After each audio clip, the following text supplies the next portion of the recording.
اللهم صل على سيدنا محمد یا رب صل وسلم. بسم اللہ الرحمن الرحیم. سورہ رعد کا رکوع نمبر 3 اور 13ویں پارے کا رکوع نمبر 9. اس کا لفظی ترجمہ مختصر گرامر کے ساتھ ہو گیا تھا. اب ہم انشاءاللہ اس کی تفسیر شروع کریں گے، اور میں تفسیر سے پہلے یہ بتاتا چلوں کہ یہ جو سورہ رعد چونکہ مکی آیات ہیں اور ان میں توحید، رسالت، آخرت کا ثبوت، انہی چیزوں کا تکرار ہے، تو اس میں اب لمبی چوڑی تفسیر نہیں ہوگی. بس آپ ترجمہ ہی کو تھوڑا سا تفصیلی ترجمہ میں کر دوں گا، اسی کو آپ تفسیر سمجھیے گا. وجہ اس کی یہ ہے کہ یہ واعظ و نصیحت کی بات ہے، تو واعظ و نصیحت کو اللہ نے بار بار دہرایا ہے، تو اس کا تقاضا یہی ہے کہ بس ان آیتوں کو بھی ہم بار بار سنیں تاکہ ہمیں بھی ایک حوصلہ ملے اور ہمارا ایمان بھی تازہ ہو. اس میں کوئی زیادہ گہری یعنی تفسیروں میں جانا اور ڈیٹیل میں جانا یہ شاید قرآن کی بھی منشا نہیں ہے ایسے موقع پہ. بسم اللہ الرحمن الرحیم. افمن یعلم انما انزل الیک من ربک الحق کمن هو اعمی. اس سے پچھلی والے رکوع میں اللہ نے مثال سے بات سمجھائی تھی کہ اہل ایمان کو پریشان نہیں ہونا چاہیے. جیسے ایک جھاگ اوپر اٹھتا ہے، خش و خاشاک کا کچرا ہوتا ہے اور وہ ایک دم ختم ہو جاتا ہے، تو ایسے ہی یہ باطل لوگ جتنی طاقت دکھا رہے ہیں اللہ ان کی طاقت کو ختم کر دے گا. لیکن اللہ اہل باطل کو نصیحت کرنا اللہ ترک نہیں کرتے تاکہ اللہ کی طرف سے حجت تمام رہے. اس لیے اللہ نے ارشاد فرمایا بھلا وہ شخص جو جانتا ہے کہ جو کلام اللہ کی طرف سے آپ پر نازل کیا گیا وہ برحق ہے، یعنی وہ شخص جس نے دلائل میں غور کیا اور اس کو یہ یقین ہو گیا، کمن ہوا اعمیٰ، کیا وہ اس کے برابر ہو سکتا ہے جو نابینا بنا ہوا ہے، اندھا بنا ہوا ہے. انما یتذکر اولو الالباب، بے شک عقل والے ہی نصیحت حاصل کرتے ہیں. تو اللہ فرما رہے ہیں کہ تمہیں اختیار ہے کہ آنکھیں کھول کے زندگی گزارو یا اندھا بن کے زندگی گزارو. اب جو آنکھیں کھول کے زندگی گزارتے ہیں اور عقل والے ہیں وہ کون لوگ ہیں، ان کے کیا اعمال ہیں جن کو دیکھ کے آپ کو لگے گا کہ یہ آنکھیں کھول کے زندگی گزار رہے ہیں. اور اللہ نے ان کی اچھی صفات بیان کی ہیں. اللہ وہ ساری صفات ہمارے اندر پیدا کر لے، تو نیت یہ کر لیں کہ یہ صفات ہم اپنے اندر پیدا کریں گے. الذین یوفون بعہد اللہ، یہ وہ لوگ ہیں جو اللہ کے عہد کو پورا کرتے ہیں. اللہ کا عہد کیا ہے؟ ایک عہد تو وہ ہے جو ہم نے کلمہ پڑھ کے اللہ سے عہد کیا ہے، توحید کا اقرار کیا کہ ہمارا معبود اللہ ہے، حاکم اللہ ہے، تو اطاعت صرف اللہ کی ہوگی. دوسرا ہم گناہ سے توبہ کرتے ہیں، یہ بھی اللہ سے کیا ہوا عہد ہے. تو جتنے بھی اللہ سے کیے ہوئے معاہدے وہ سب اس میں آ گئے. ولا ينقضون الميثاق، اور یہ معاہدوں کو توڑتے نہیں ہیں. والذین یصلون ما امر اللہ به ان یوصل، یہ لوگ جوڑتے ہیں اس چیز کو جس کے جوڑنے کا اللہ نے حکم دیا. یہ بھی ایک رشتہ داری اتنی اہم چیز ہے، رشتہ داری کو جوڑنا، کہ اللہ نے اس کے لیے یہ لفظ استعمال نہیں کیا کہ رشتہ داری کو جوڑتے ہیں، بلکہ اس چیز کو جوڑتے ہیں جس کو جوڑنے کا اللہ نے حکم دیا. کیا مطلب؟ مبہم بات کی یہ بتانے کے لیے کہ یہ مبہم ہی کافی ہے، کیونکہ اس میں اشارے سے سب کو پتہ چل جائے گا کہ کس چیز کی بات ہو رہی ہے، کون سی چیز ہے جس کے جوڑنے کا اللہ نے حکم دیا ہے. یہ میں سمجھانے کے لیے ایک چھوٹے سی ایک مزاح کی بات ہے، لیکن اس سے آیت کی تفسیر بہت اچھی طرح سمجھ میں آئے گی انشاءاللہ. وہ ہندوستان کے ایک شاعر گزرے، انہوں نے کسی پولیس کا مذاق اڑایا نا کہ وہ کرپٹ ہے، تو ان کو وہ کہتے ہیں کہ ہندوستان میں پولیس نے بلا لیا آفیسر نے اور کہا کہ بھئی آپ نے ہمارے بارے میں کیوں مذاق اڑایا کہ ہم کرپٹ ہیں اور کرپشن کرتے ہیں. تو انہوں نے کہا میں نے تو پولیس کا مذاق اڑایا ہے، میں نے تو یہ نہیں کہا کہ ہندوستان کی پولیس. تو پولیس آفیسر نے کہا کہ لوگوں کو پتہ نہیں ہے کہ کس ملک کی پولیس کرپٹ ہے. تو یہ صرف ہندوستان کی بات نہیں ہے، ہمارے ملک کا بھی تقریباً یہی حال ہے. مقصد کسی کنٹری کا مذاق اڑانا نہیں ہے، ہمارے ہاں بھی کرپشن ہر جگہ ہی ہے، پولیس میں اور ہر جگہ ہی کرپشن ہے، پولیس میں بھی ہے، سیاستدانوں میں بھی ہے. تو مطلب یہ تھا کہ جب انہوں نے یہ کہا نا کہ کیا پتہ نہیں ہے کہ کس ملک کی پولیس کرپٹ ہے، تو مطلب یہ کہ یہ اتنی واضح چیز ہے کہ اس میں اب نام لینے کی ضرورت نہیں ہے. تو ہے تو یہ ایک چھوٹا سا مزاح، لیکن یہ قرآن کی اس آیت کو سمجھانے کے لیے بہت اہم تھا کہ اللہ جب بھی رشتہ داری جوڑنے کی بات کرتے ہیں تو اللہ نے اس کے لیے قرآن میں کیا لفظ استعمال کیا، یہ جوڑتے ہیں اس چیز کو جس کے جوڑنے کا اللہ نے حکم دیا. اب کوئی غیر مسلم کہے بھائی قرآن صاف طور پہ کیوں نہیں بتاتا کہ کس چیز کے جوڑنے کا اللہ نے حکم دیا، تو اللہ اس کو جواب دیں گے کیا یہ مسلمانوں سے پوچھو، ان کو پتہ ہے کہ کون سی چیز ہے جس کے جوڑنے کا اللہ نے سب سے زیادہ حکم دیا ہے، تو وہ رشتہ داری ہی ہے۔ تو یہ بھی ایک بلاغت ہے کہ اللہ بتاتے ہیں کہ میری نظر میں رشتہ داری جوڑنا اتنا اہم ہے کہ جب میں جوڑ کی بات کروں گا تو سمجھ جایا کرو کس چیز کے جوڑنے کی بات ہو رہی ہے۔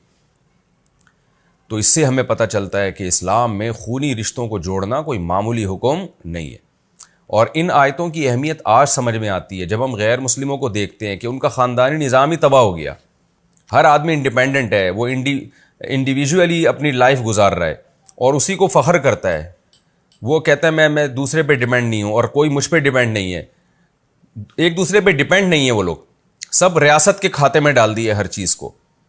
تو انسانوں کے آپس میں ریلیشن ہے، اور یہ ریلیشن نکاح سے وجود میں آتے ہیں۔ میں جو بار بار نکاح کی فضیلت زیادہ نکاح اور اولاد کثرت سے، یہ انہی آیتوں کی روشنی میں کر رہا ہوتا ہوں کہ نکاح ہوگا تو نسل بھی پیدا ہوگی اور آپس میں بہن بھائیوں کے چچا ماموں کے رشتے بھی وجود میں آئیں گے، کیونکہ قرآن کا یہ ایک بہت اہم حکم ہے۔ اللہ انسان کو خاندانوں کی شکل میں، فیملی کی شکل میں دیکھنا چاہتے ہیں، انسان کو انفرادی طور پہ نہیں دیکھنا چاہتے۔ یہ نظام بنایا ہے اللہ نے۔ اگر اللہ ان خاندانوں کے بغیر دیکھنا چاہتے تو آدم کے لیے اماں حوا کو تھوڑی پیدا کیا جاتا، ان کی زوجہ کو، پھر آگے ان کی اولاد کو، ایسے ہی پیدا ہو جاتے، سب کوئی آپس میں رشتہ نہ ہوتا۔ تو اس لیے اللہ نے فرمایا یہ وہ لوگ ہیں جو جوڑتے ہیں اس چیز کو جس کے جوڑنے کا اللہ نے حکم دیا۔ وَيَخْشَوْنَ رَبَّهُمْ، اور اپنے رب سے ڈرتے ہیں، وَيَخَافُونَ سُوءَ الْحِسَابِ، اور برے حساب سے یہ ڈرتے ہیں۔ نافرمانوں کا حساب بہت سخت ہوگا، نیک لوگوں کا حساب بہت آسان ہوگا۔ وَالَّذِينَ صَبَرُوا، یہ وہ لوگ ہیں جو صبر کرتے ہیں۔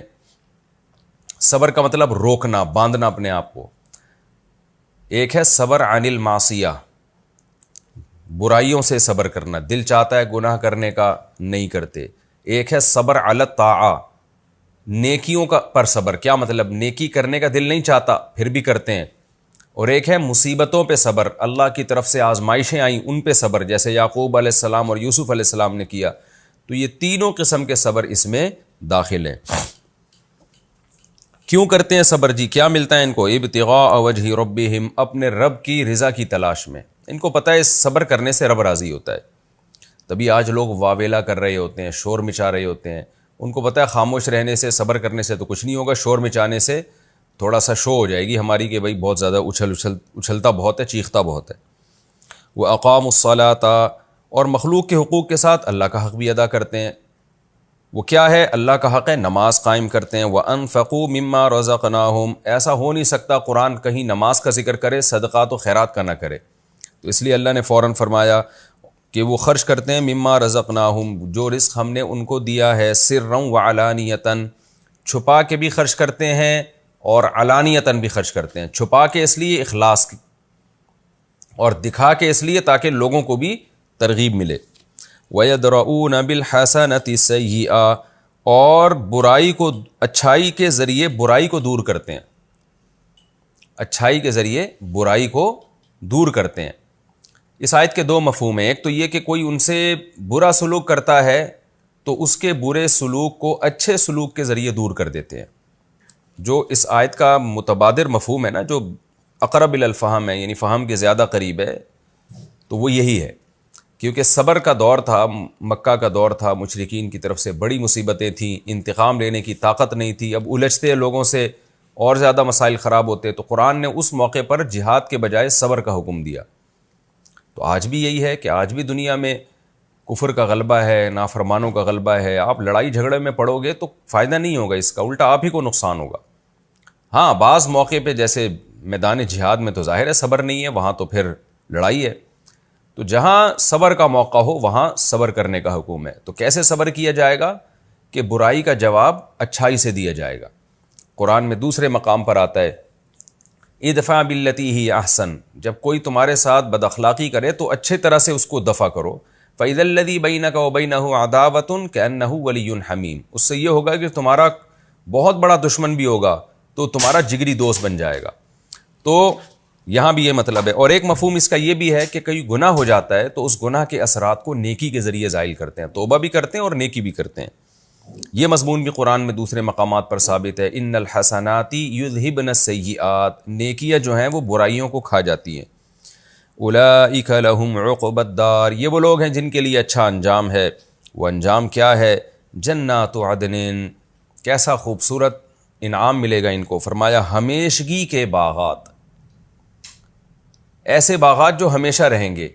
یہ بھی بلاغت ہے، دیکھیں، یعنی اللہ نے یہ نہیں فرمایا ایسے باغات جو ہمیشہ رہیں گے، بلکہ فرمایا ہمیشگی کے باغات، گویا ان کا نام ہی ہمیشگی ہے۔ ان میں ایک سب سے بڑی کوالٹی یہ ہے کہ وہ ختم نہیں ہوں گے کبھی۔ جنات عدن، ہمیشگی کے باغات ہوں گے، یدخلونہا، جن باغات میں یہ لوگ داخل ہوں گے، یہ بھی ومن صلح من آبائہم، اور ان کے باپ دادا میں جس میں صلاحیت ہوئی وہ بھی، اور ان کی بیویوں میں اور ان کی اولادوں میں جس میں بھی صلاحیت ہوئی وہ سب ان کے ساتھ جنت میں داخل ہوں گے۔ صلاحیت کا مطلب کیا؟ جن کی توحید اور ایمان پر موت ہوئی، کیونکہ جو اسلام سے خارج ہے، جو کفر پہ شرک پہ مرا، وہ کبھی بھی جنت میں نہیں جا سکتا۔ یہ قرآن نے دو ٹوک الفاظ میں یہ بات بیان کر دی ہے، چاہے وہ ابراہیم علیہ السلام کے والد ہی کیوں نہ ہو، چاہے وہ سید الانبیاء محمد صلی اللہ علیہ وسلم کے چچا ہی کیوں نہ ہو، تو مشرک پر اللہ نے جنت کو حرام کر دیا ہے۔ تو اب قرآن کہتا ہے کہ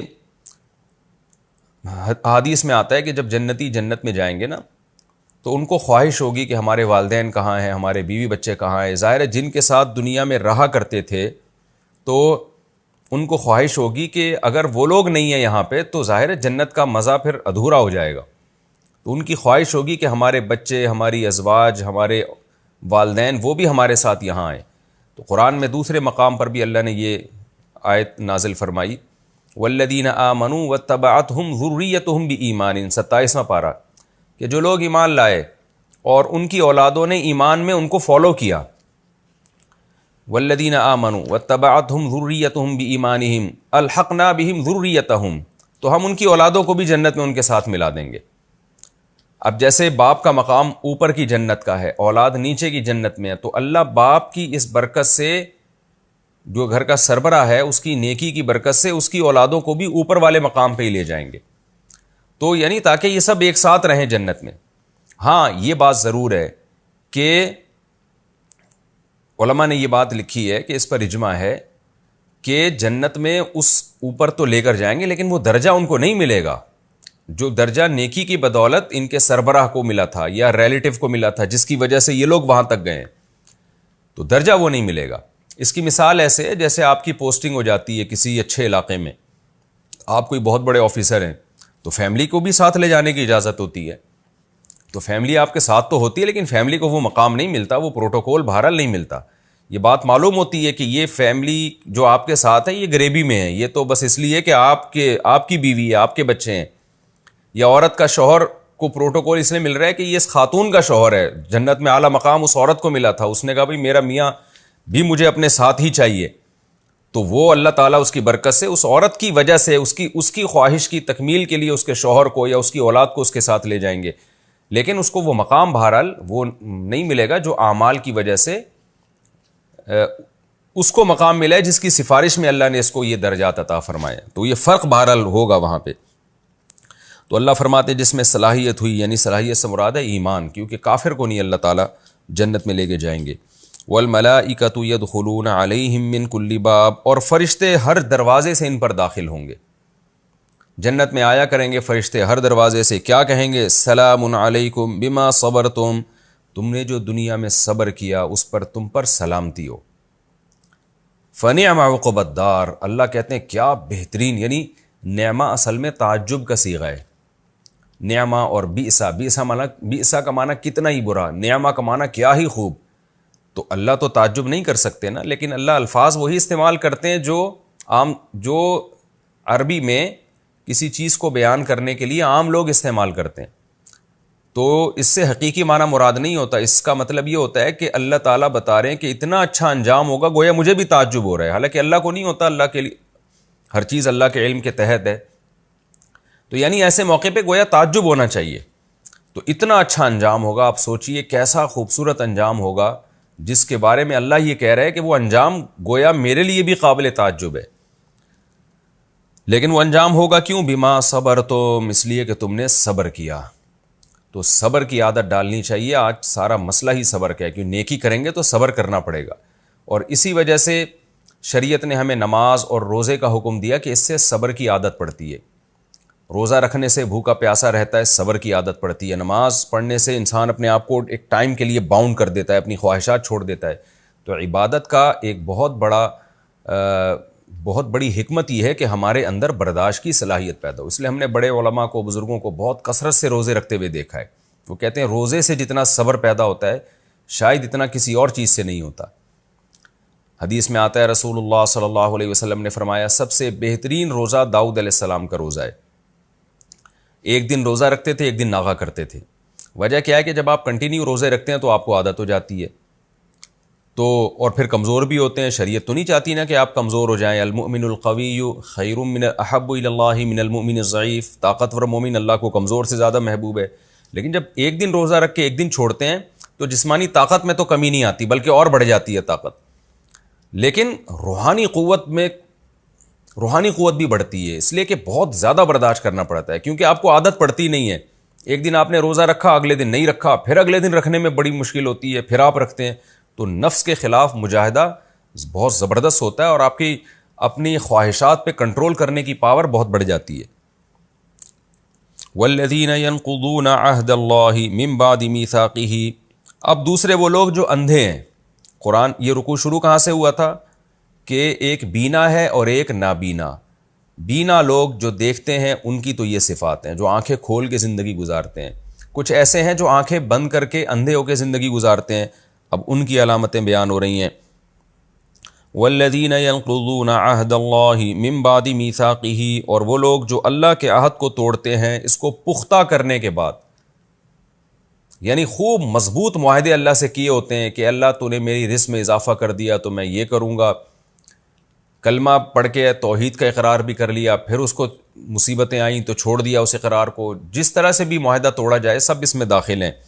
وَيَقْطَعُونَ مَا أَمَرَ اللَّهُ بِهِ أَن يُوصَلَ. دوسری برائی ان میں کیا، یہ کاٹ ڈالتے ہیں اس رشتہ داری کو جس کو جوڑنے کا اللہ نے حکم دیا. امر اللہ بہ، جس کے بہ کا مطلب بصلتہ، جس کے جوڑنے کا اللہ نے حکم دیا اس کو توڑتے ہیں. ان کو اس سے کوئی غرض نہیں کہ بہن ناراض ہے، بھائی ناراض ہے، چچا کے ساتھ کیا سلوک ہو رہا ہے.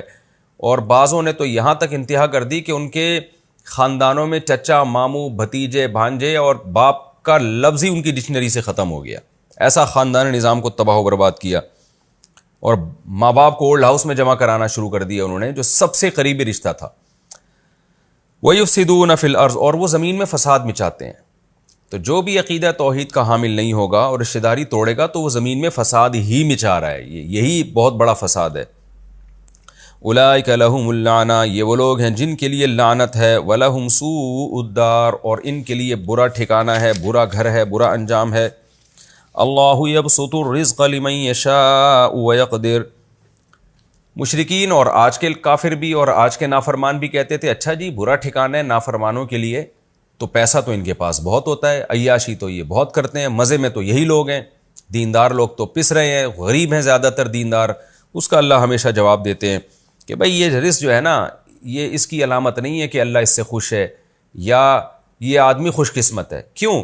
اللہ یبسط الرزق. یہ تو اللہ ہے جس کے لیے چاہتا ہے روزی پھیلا دیتا ہے، ویقدر جس کے لیے چاہتا ہے تنگ کر دیتا ہے. اس میں اللہ کی حکمتیں ہیں، یہ آپ کی قابلیت کی دلیل نہیں ہے. وفرحوا بالحیات الدنیا. اور یہ لوگ دنیاوی زندگی پر اتراتے ہیں، حالانکہ جب پتہ ہے کہ یہ رزق جو میرے پاس ہے یہ اللہ نے دیا ہے تو اب اترانا کس بات کا. بھیک میں ملی ہوئی کسی چیز پر انسان اتراتا تو نہیں ہے نا. لیکن اللہ کہتے ہیں کہ اللہ جس کے لیے چاہے روزی دے اور جس کے لیے چاہے تنگ کر دے، پھر بھی یہ دنیاوی زندگی پر اتراتے ہیں. وَمَا الْحَيَاةُ الدُّنْيَا فِي الْآخِرَةِ إِلَّا مَتَاعٌ. اور نہیں ہے دنیاوی زندگی آخرت کے مقابلے میں مگر تھوڑا سا سامان. تو اللہ کہتے ہیں ہم جس کامیابی کی بات کر رہے ہیں وہ آخرت میں ملے گی. یہ دنیا 2 ٹکے کی حیثیت نہیں ہے اس کی، اس آخرت کے مقابلے میں کوئی حیثیت نہیں ہے. تو اس لیے اس کو فوکس کرو آخرت کو. یہ ہمارا رکوع الحمدللہ کمپلیٹ ہو گیا. آسان تھا. اہل جنت کی علامات اور اہل جہنم کی علامات اللہ نے بیان کی. اب ہم آگے چلتے ہیں اگلے رکوع کی طرف. اب میں شروع کرتا ہوں سورہ رعد کا رکوع نمبر 3 اور 13ویں پارے کا رکوع نمبر سورہ رعد کا رکوع نمبر 4 اور 13ویں پارے کا رکوع نمبر 10. مختصر لفظی ترجمہ پھر مختصر تفسیر۔ بسم اللہ الرحمن الرحیم۔ وَيَقُولُ الَّذِينَ كَفَرُوا، اور کافر لوگ کہتے ہیں، لولا انزل علیہ آیۃ من ربی، کیوں نازل کی نہیں گئی محمد صلی اللہ علیہ وسلم پر اپنے رب کی طرف سے آیت۔ آیت کا مطلب کیا ہوتا ہے؟ کوئی معجزہ، کوئی نشانی، اور یہاں مراد کیا ہے؟ خود ساختہ فرمائشی نشانی، کہ جو یہ فرمائش کر رہے ہیں وہ والی۔ قل ان اللہ یضل من یشاء، اے نبی آپ کہہ دیجئے اللہ جس کو چاہتا ہے گمراہ کرتا ہے، ویہدی الیہ، اور رہنمائی کرتا ہے، الیہ اپنی طرف، من اناب، اس شخص کی جو اللہ کی طرف رجوع کرنا چاہتا ہے۔ انابت کہتے ہیں نا، رجوع کرنا۔ الذین آمنوا، یہ جو اللہ کی طرف رجوع کرنے والے لوگ ہیں، یہ کون لوگ ہوتے ہیں؟ یہ وہ لوگ ہیں جو ایمان لے کر آئے، وتطمئن قلوبہم، اور ان کے دلوں کو اطمینان ہوتا ہے، بذکر اللہ، اللہ کے ذکر سے۔ الا، خبردار سنو، بذکر اللہ، اللہ کے ذکر ہی سے تطمئن القلوب، دلوں کو اطمینان ہوتا ہے۔ الذین آمنوا، یہ وہ لوگ ہیں جو ایمان لے کر آئے، وعملوا الصالحات، الذین، سوری یہ نیا جملہ ہے، الذین آمنوا، وہ لوگ جو ایمان لائے، وعملوا الصالحات، اور نیک اعمال کیے، طوبی لہم، ان کے لیے خوشخبری ہے، طوبہ خوشخبری کو کہتے ہیں، وحسن مآب، مآب ٹھکانہ، حسن کا معنی اچھا، اور ان کے لیے اچھا ٹھکانہ ہے۔ کذالک ارسلناک، اسی طرح ہم نے آپ کو بھیجا ہے، فی امت، ایک امت میں، قد خلت من قبلہا، تحقیق گزر چکی ہے اس امت سے پہلے، امم، بہت سی امتیں۔ کیوں بھیجا ہے ہم نے؟ لتتلو علیہم، تاکہ آپ تلاوت کریں، تلا یتلو تلاوتن کا معنی تلاوت کرنا، تاکہ آپ تلاوت کریں، علیہم ان لوگوں پر، الذی وہ کلام، اوحینا الیک، جو ہم نے آپ پر وحی کیا ہے، وہم یکفرون بالرحمن، اور یہ رحمان کے ساتھ کفر کر رہے ہیں، یعنی جب یہ رحمان کا انکار کر رہے ہیں اس دوران ہم نے آپ کو بھیجا تاکہ آپ ان پر رحمان کی آیتیں پڑھ پڑھ کے ان کو سنائیں، تاکہ یہ کفر نہ کر سکیں۔ قل هو ربی، اے نبی آپ کہہ دیجئے کہ وہ میرا رب ہے، لا الہ الا ہو، اس کے سوا کوئی عبادت کے لائق نہیں، علیہ توکلت، اسی اللہ پر میں اعتماد کرتا ہوں، والیہ متاب، تاب یتوبو کا معنی بھی لوٹنا، متاب لوٹنے کی جگہ، اور اسی کی طرف میرا لوٹنا ہے، اصل میں تھا متابی، میرا لوٹنا، تو یا کو حذف کر دیا۔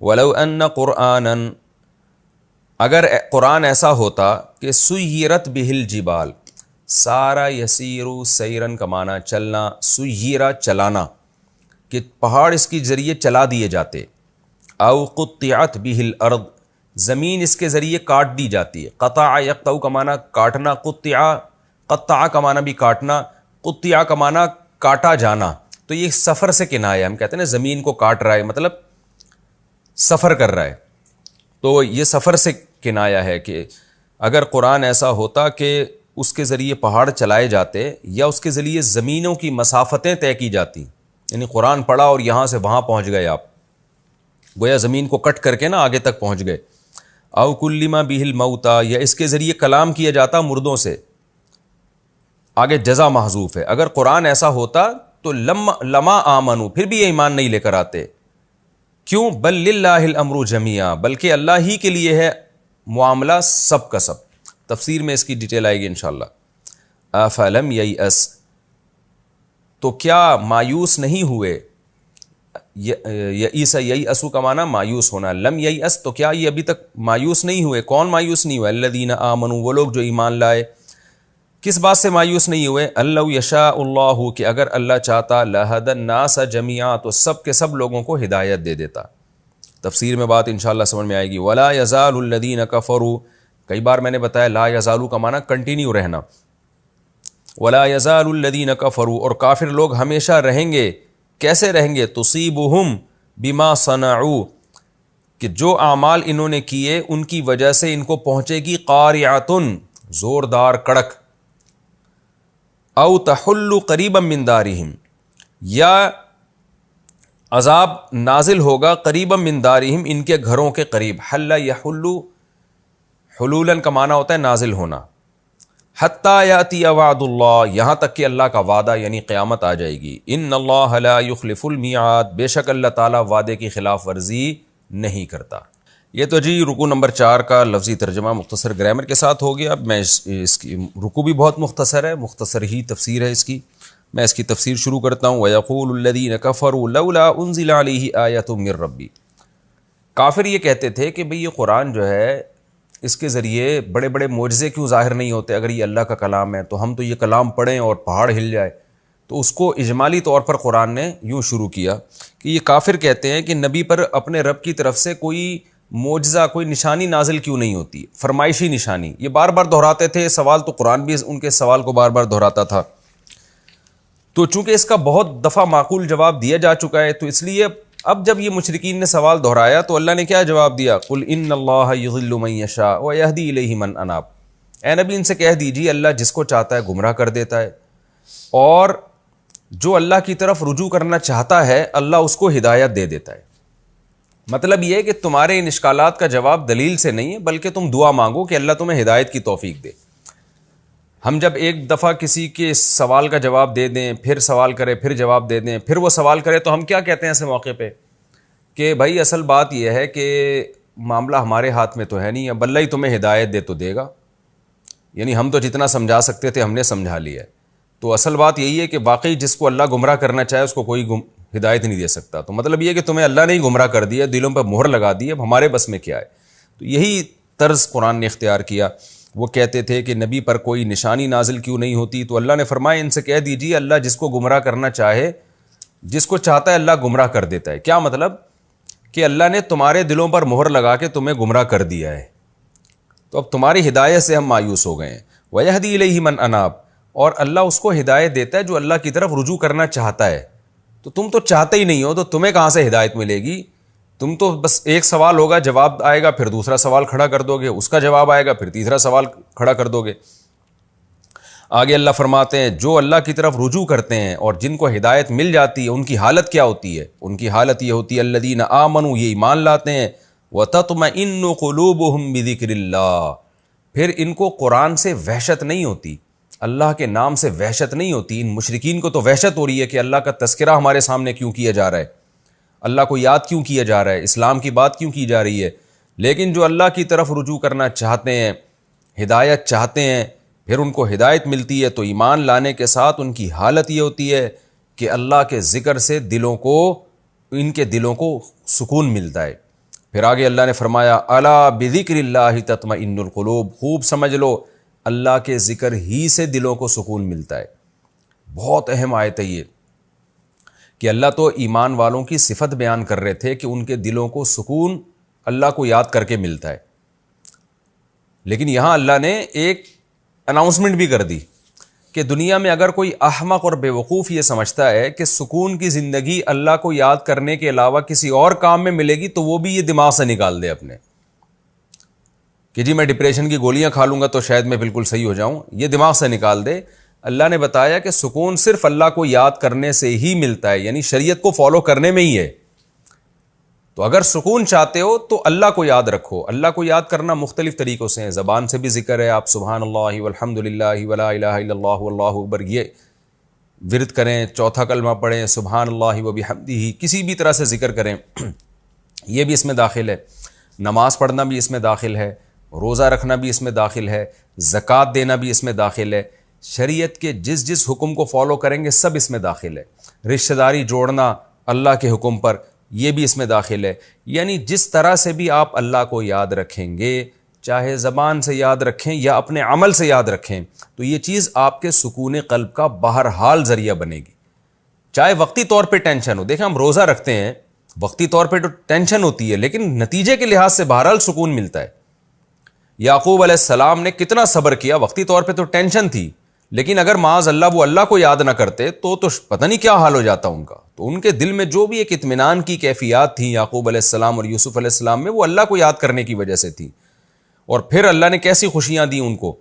تو نتیجہ یہی نکلے گا کہ جو اسلام پر عمل کر رہا ہے، جو اپنے خدا کو یاد کر کے زندگی گزارتا ہے، اس کے تو دل میں سکون ہوگا، اطمینان والی زندگی ہوگی. جو اللہ سے ہٹ گیا تو اس کو سکون نہیں مل سکتا. الذین آمنوا وعملوا الصالحات، یہ تو دنیا میں حالت ہے ان کی کہ ان کو سکون ملے گا. اور آخرت میں کیا حالت ہوگی؟ فرمایا وہ لوگ جو ایمان لائے اور نیک اعمال اختیار کیے انہوں نے، طوبی لہم، ان کے لیے خوشخبری ہے، وحسن مآب، اور بہترین ٹھکانہ ہے جو جنت کی صورت میں ہوگا. کذالک ارسلناک فی امۃ، اے نبی اس طرح سے ہم نے آپ کو ایک قوم میں بھیجا ہے، یعنی جس طرح ہم آپ کو آیتیں پڑھ پڑھ کے سنا رہے ہیں، دیکھو اس طرح سے ہم نے آپ کو بھیجا اور اس طرح سے ہم نے آپ کو تبلیغ کا حکم دیا، اور ایسی قوم میں بھیجا ہے قد خلت من قبلھا امم، کہ اس سے پہلے بھی بہت سی قومیں گزر چکی ہیں، تو ہم نے آپ کو ان میں کیوں بھیجا؟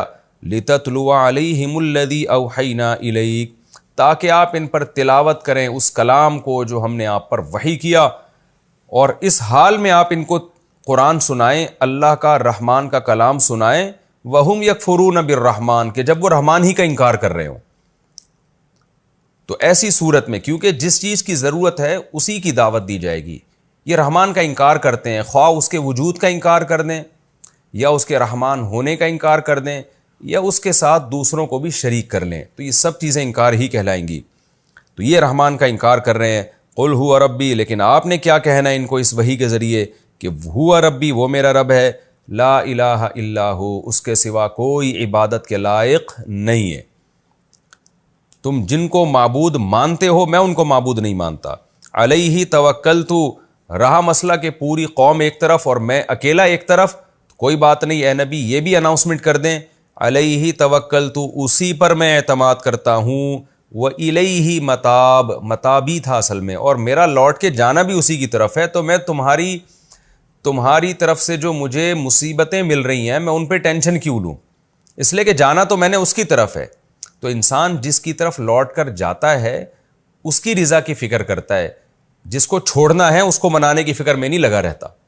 تو یہ ہمارے لیے بھی بڑی عبرت کی بات ہے کہ ہم رشتہ داروں کو خوش کرنے کے لیے اللہ کو ناراض کر دیتے ہیں، دوستوں کو خوش کرنے کے لیے اللہ کو ناراض کر دیتے ہیں، یہ نہیں پتہ کہ یہ دوستوں کو تو ہم نے چھوڑنا ہے، جانا اللہ کے پاس ہے، تو جس کے پاس ہمیشہ رہنا ہے اس کی رضا کی ہمیں فکر ہونی چاہیے۔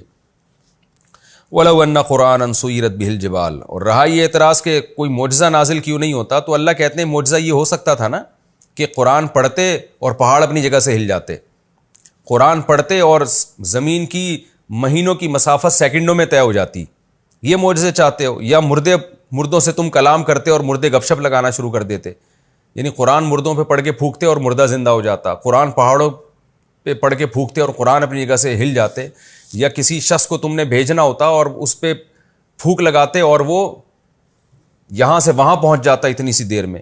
اور قطعت بہ الارض کا یہ مطلب بھی ہو سکتا ہے زمین کاٹ دی جاتی، یعنی آپ قرآن پڑھتے اور زمین میں دراڑیں پڑ جاتی۔ تو یہ معجزے اگر ظاہر ہو بھی جاتے، وَلَوْ أَنَّ قُرْآنًا سُيِّرَتْ بِهِ الْجِبَالُ، اگر قرآن ایسا ہوتا کہ اس کے ذریعے پہاڑ ہلتے اپنی جگہ سے، ایسے ایسے معجزے ظاہر ہوتے، یا زمین کی مسافتیں طے ہوتی، یا اس کے ذریعے مردوں سے بات چیت کی جاتی، تو آگے جزا محذوف ہے۔ جزا کیا ہے کہ یہ پھر بھی ایمان نہیں لے کر آتے، کیوں؟ بل للہ الامر جمیعا، اس لیے کہ حکم سب کا سب اللہ ہی کے لیے، تو اللہ کی یہ منشا ہی نہیں ہے کہ ساری دنیا ایمان لے آئے، ایسے ایسے ڈھیٹ لوگ بھی دنیا میں موجود رہیں گے، تاکہ ان ڈھیٹ اور ہر دھرم لوگوں کو دیکھ کر جو پرہیزگار ہیں ان کی معاشرے میں قدر بڑھے، اللہ کی نظر میں بھی ان کی قدر بڑھے، کیونکہ تعرف الاشیاء بازدادها، کسی بھی چیز کو اس کے اگینسٹ سے پتہ چلتا ہے، سچے کی ویلیو جھوٹوں کو دیکھ کر ہوتی ہے، اچھے کی ویلیو ہوتی ہے بروں کو دیکھ کر۔ جو ماں باپ کے فرما بردار ہیں ان کی سوسائٹی میں ویلیو جب ہوگی جب کچھ نافرمان بھی ہوں، تو پھر ہم کمپیئر کریں کہ دیکھو ایک وہ لوگ ہیں ایک یہ لوگ ہیں، تو یہ خیر اور شر ہمیشہ رہے گا۔ تو اللہ کہتے ہیں اے نبی اگر آپ یہ سمجھتے ہیں کہ میں ایسے ایسے معجزے قرآن کے ذریعے دکھا دوں تو یہ ایمان لے آئیں گے، ایسا نہیں ہوگا۔ آگے قرآن کہتا ہے افلم ییأس الذین آمنوا، وہی بات قرآن کی عادت ہے ایسے موقع پہ تسلی دیتا ہے۔ مسلمانوں کا دل بڑا خراب ہوتا تھا کہ اتنے بڑے معجزے دیکھ کر بھی ایمان نہیں لے کر آئیں گے، تو یہ کیا یعنی کیسے پھر ہم دین کو دنیا میں غالب کریں گے؟ تو اللہ نے تسلی دے دی کہ دیکھو جو کام ہونا ہی نہیں ہے اس کی امیدیں کیوں لگاتے ہو، کیوں یہ یقین کر کے نہیں بیٹھ جاتے کہ سب سیدھے نہیں ہو سکتے، خیر شر دنیا میں رہے گا۔ کیونکہ جب کوئی شخص حق کا پرچار کر رہا ہو نا اور بڑے مضبوط طریقے سے، پھر بھی سب لوگ نہ مان رہے ہوں تو آدمی کو غصہ تو آتا ہے نا، ٹینشن ہوتی ہے، وہ سمجھتا ہے شاید میری دعوت میں جان نہیں ہے، تو کیا ہو گیا ان ہٹ دھرموں کو۔ تو اللہ نے بتا دیا کہ بھئی ایسی چیز کی ٹینشن کیوں لیتے ہو جو کام مقدر میں ہے ہی نہیں۔ تو اسی بات کو قرآن نے بیان کیا، افلم ییأس الذین آمنوا، کیا ایمان والے لوگ اب تک مایوس نہیں ہوئے اس بات سے کہ اگر اللہ چاہتا تو سب کو ہدایت دے دیتا، یعنی اس بات سے تم مایوس نہیں ہوئے، یعنی تمہیں مایوس ہو جانا چاہیے کہ اللہ چاہتا تو سب کو ہدایت دے دیتا۔ تو ایسا نہیں ہو سکتا. اس بات سے تمہیں مایوس ہو جانا چاہیے کہ اللہ چاہے گا اور سب کو ہدایت مل جائے گی، یہ نہیں ہو سکتا. تو اللہ نے چاہنا یہی ہے کہ سب کو ہدایت نہ ملے، خیر اور شر دونوں راستے چلتے رہیں. افلم ییأس کا ایک ترجمہ یہ بھی کیا گیا ہے، یئیس ییأسو کا معنی ایک علم بھی ہے بعض لغات میں، کہ کیا ان لوگوں کو معلوم نہیں ہے اہل اسلام کو کہ اللہ چاہتا تو سب کو ہدایت دے دیتا. تو ظاہر ہے، اور اللہ بار بار یہ بتا چکا ہے کہ میں چاہتا ہوں کہ سب کو ہدایت نہ ملے بلکہ آزمائش رہے، ورنہ گن پوائنٹ پہ تو اللہ سب کے دلوں کو پھیر دے تو پھر آزمائش کہاں سے ہوگی. وَلَا يَزَالُ الَّذِينَ كَفَرُوا تُصِيبُهُمْ بِمَا صَنَعُوا قَارِعَةٌ. رہا مسئلہ کہ پھر ان پر پھر جو ہے یہ کافر لوگ تو اسی طرح اتراتے رہیں گے. تو اللہ نے جواب دیا کہ جو کافر لوگ ہیں وہ ہمیشہ تصیبہم بما صنعوا، ان کی بدعمالیوں کی وجہ سے ان پر قاریاتن کوئی نہ کوئی مصیبت تصیبہم ان کو پہنچتی رہے گی. او تحل قریبا من دارہم، ڈائریکٹ ان کو پہنچے گی یا مصیبت نازل ہوگی ان کے اڑوس پڑوس میں. تو یا تو اس سے اہل مکہ مراد ہیں جن پر مسلسل مصیبتیں نازل ہو رہی تھیں جب سے اسلام کی دعوت تھی نا، تو اہل مکہ پہ کبھی قحط آ رہا تھا، کبھی ایک دھوئیں کا عذاب آیا، اور اڑوس پڑوس میں بھی مصیبتیں آ رہی تھیں. یا پھر ساری دنیا کے کافر اس سے بھی، یعنی اس سے ساری دنیا کے کافر بھی مراد ہو سکتے ہیں، اس لیے کہ قیامت تک بہرحال کافروں پر کچھ نہ کچھ آزمائشیں آتی رہتی ہیں. باپ دیکھیں نا، یہ کرونا بھی تو ایک آزمائش تھی جو آئی ہے، تو کچھ نہ کچھ تو اللہ کی طرف سے سیلاب، زلزلے، یہ سب چیزیں تھوڑی بہت تو آتی ہی رہیں گی. حتیٰ یاتی وعد اللہ، یہاں تک کہ اللہ کا وعدہ آ جائے. وہ وعدہ قیامت بھی ہو سکتی ہے اور وعدہ وہ موت بھی، کہ اللہ کا وعدہ جو موت ہے نا، اور پھر اپنی آنکھوں سے آخرت کا عذاب دیکھ لو. تو وہ جب تک نہیں آتا اس سے پہلے بھی چھوٹی موٹی مصیبتیں آتی رہیں گی. ان اللہ لا یخلف المیعاد، بے شک اللہ اپنے وعدے کی خلاف ورزی نہیں کرتا. یعنی اللہ کا جو وعدہ ہے نا آخرت کا عذاب، وہ تو بہرحال آ کر رہے گا. تو یہ بھی ان کی عبرت کے لیے کافی ہے. یہ ہمارا رکوع الحمدللہ کمپلیٹ ہو گیا، اور اس میں جو اہم ترین آیت تھی کہ اللہ کے ذکر سے اطمینان ہوتا ہے. تو ہمیں سکون کے لیے نا اللہ کو یاد کرنے کی ضرورت ہے. اچھا، اس میں ذکر میں یہ نیت نہیں ہونی چاہیے کہ مجھے سکون ملے، اس میں تو آپ کی نیت ہی غلط ہے، تو پھر نہیں ملے گا. مقصد اللہ کو راضی کرنا ہے، چاہے سکون ملے یا نہ ملے. جو شخص اللہ کو سامنے رکھ کے زندگی گزارتا ہے، اللہ تعالیٰ اس کو سکون اور اطمینان عطا فرماتے ہیں. ہمارا وقت بھی تقریباً مکمل ہو گیا ہے، تو ہم اب انشاءاللہ اگلے ایپیسوڈ میں سورہ رعد کا رکوع نمبر 5 اور 13ویں پارے کا رکوع نمبر 11 انشاءاللہ ہم شروع کریں گے. اللہ تعالیٰ ہمیں سمجھنے کی اور عمل کی توفیق عطا فرمائے. وما علینا الا البلاغ.